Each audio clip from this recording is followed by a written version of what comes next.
ಗೋಬಿ ಮಂಚೂರಿ ಆಯಿತು, ಕಬಾಬ್ ಆಯಿತು, ಇದೆಲ್ಲದರ ನಡುವೆ ಈಗ ಬಟಾಣಿಯ ಸರದಿ.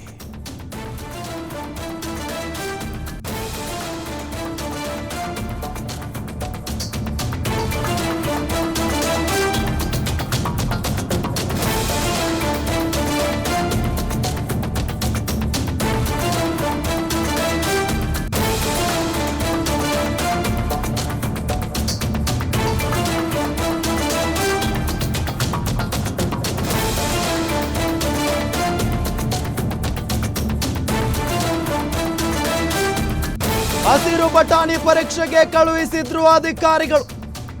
ಆಹಾರ ಸುರಕ್ಷತೆ ಮತ್ತು ಔಷಧ ಆಡಳಿತ ಇಲಾಖೆ ಸ್ಯಾಂಪಲ್ಸ್ ವರದಿಗಾಗಿ ಅಧಿಕಾರಿಗಳು ಕಾಯ್ತಾ ಇದ್ದಾರೆ. ಹಾನಿಕಾರಕ ಅಂಶ ಪತ್ತೆಯಾದ್ರೆ ನಿರ್ಬಂಧ ಮಾಡೋದು ಕನ್ಫರ್ಮ್. ಗೋಬಿ ಮಂಚೂರಿ, ಪಾನಿಪುರಿ, ಕಬಾಬ್ ಆಯ್ತು, ಇದೀಗ ಕರಿದ ಹಸಿರು ಬಟಾಣಿ ಮೇಲೆ ಕಣ್ಣು. ರಾಜ್ಯದಲ್ಲಿ ಬ್ಯಾನ್ ಆಗುತ್ತಾ ಹಾಗಾದ್ರೆ ಕರಿದ ಹಸಿರು ಬಟಾಣಿ? ಈ ರೀತಿಯಾದಂಥ ಪ್ರಶ್ನೆ ಇದೆ. ಈಗಾಗಲೇ ಗೋಬಿ ಮಂಚೂರಿ, ಪಾನಿಪುರಿ, ಕಬಾಬ್ ಇದರ ಮೇಲೆ ಕಣ್ಣಾಕಿ ಇದರ ವರದಿಯನ್ನು ಕೂಡ ತರಿಸಿಕೊಳ್ಳಲಾಗಿತ್ತು. ಇದೀಗ ಕರಿದ ಹಸಿರು ಬಟಾಣಿ ಮೇಲೆ ಕಣ್ಣು ಹಾಕಲಾಗಿದೆ. ರಾಜ್ಯದಲ್ಲಿ ಕರಿದ ಹಸಿರು ಬಟಾಣಿ ಬ್ಯಾನ್ ಆಗುತ್ತಾ? ಡೀಟೇಲ್ಸ್ ಕೊಡ್ತಾರೆ ನಮ್ಮ ಪ್ರತಿನಿಧಿ ಚಂದನ. ಈಗಾಗಲೇ ಗೋಬಿ ಮಂಚೂರಿ, ಪಾನಿಪುರಿ, ಕಬಾಬ್ ಇದರ ಮೇಲೆ ನಾವು ಸಾಕಷ್ಟು ವರದಿಯನ್ನು ನೋಡಿದ್ದೀವಿ. ಈಗ ಕರಿದ ಹಸಿರು ಬಟಾಣಿ ಮೇಲೆ ವರದಿಯನ್ನು ತಯಾರು ಮಾಡಲಾಗ್ತಾ ಇದೆ ಅನ್ನೋದು ಗೊತ್ತಾಗ್ತಾ ಇದೆ. ಯಾಕೆ ಅಂತ? ರಾಮ್, ಕರಿದ ಹಸಿರು ಬಟಾಣಿಗಳೇನಿದೆ ಅದ್ರ ತಯಾರಿಕೆಯಲ್ಲಿ ಕೃತಕ ಬಣ್ಣಗಳು ಬಳಸ್ತಾ ಇದ್ದಾರೆ ಅಂತ ಹೇಳ್ಬಿಟ್ಟು ಈಗಾಗಲೇ ಸಾಮಾಜಿಕ ಜಾಲತಾಣದಲ್ಲಿ ಸಖತ್ ಸುದ್ದಿ ಆಗಿತ್ತು. ಹಾಗಾಗಿ ಈ ಹಿನ್ನೆಲೆಯಲ್ಲಿ ಆಹಾರ ಸುರಕ್ಷತಾ ಮತ್ತು ಔಷಧ ಆಡಳಿತ ಇಲಾಖೆಯವರ ವತಿಯಿಂದ ರಾಜ್ಯಾದ್ಯಂತ ಏನೆಲ್ಲ ಮಾರಾಟ ಮಾಡ್ತಾ ಇದ್ದಾರೆ ಹಸಿರು ಬಟಾಣಿಗಳು, ಅದನ್ನ ಕಲೆ ಹಾಕಿದ್ದಾರೆ. ಅಂದ್ರೆ ಆ ಮಾದರಿಗಳನ್ನ ಸಂಗ್ರಹಿಸಿದ್ದಾರೆ.